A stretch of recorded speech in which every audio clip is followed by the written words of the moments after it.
السلام علیکم ورحمۃ اللہ وبرکاتہ۔ ناظرین حضرات، ہمارے یوٹیوب چینل امام الدین آفیشیل میں آپ حضرات کا استقبال۔ امید ہے اللہ کی ذات سے آپ اچھے ہوں گے، اور دعا ہے اللہ کی بارگاہ میں اللہ پاک سب کو اچھا رکھے۔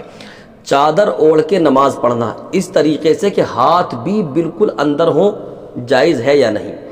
دیکھیے میرے بھائی، میں آپ سے بات کروں بہار شریعت کے حوالے سے، تو بہار شریعت جلد نمبر 1 صفحہ نمبر 626 پر صدر الشریعہ بدر الطریقہ حضرت علامہ مفتی امجد علی اعظمی علیہ رحمت و رضوان فرماتے ہیں کہ اس طریقے سے چادر اوڑھ کے نماز پڑھی کہ ہاتھ بالکل باہر نہیں، پورے ہاتھ اندر ہیں، فرماتے ہیں یہ مکروہ تحریمی ہے۔ اور مکروہ تحریمی یعنی اس نماز کو دوبارہ پڑھا جائے گا۔ اور اگر اس طریقے سے نماز پڑھی چادر اوڑھ کے کہ ہاتھ دونوں باہر ہیں تو پھر بلا کراہت جائز ہے۔ صدر الشریعہ فرماتے ہیں کہ چادر کو اوڑھ کے آپ نماز پڑھ رہے ہیں تو ہاتھ آپ کے باہر ہونا چاہیے۔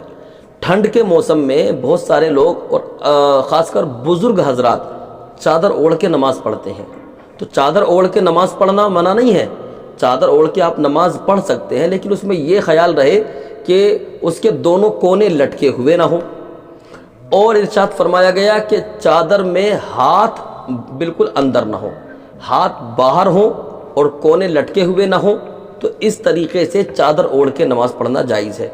اور اگر کونے لٹکے ہوئے ہیں یا ہاتھ دونوں اندر ہیں تو پھر یہ کیا ہے؟ مکروہ تحریمی ہے، اس میں جو ہے نماز کو پھر دوبارہ پڑھنا پڑے گا۔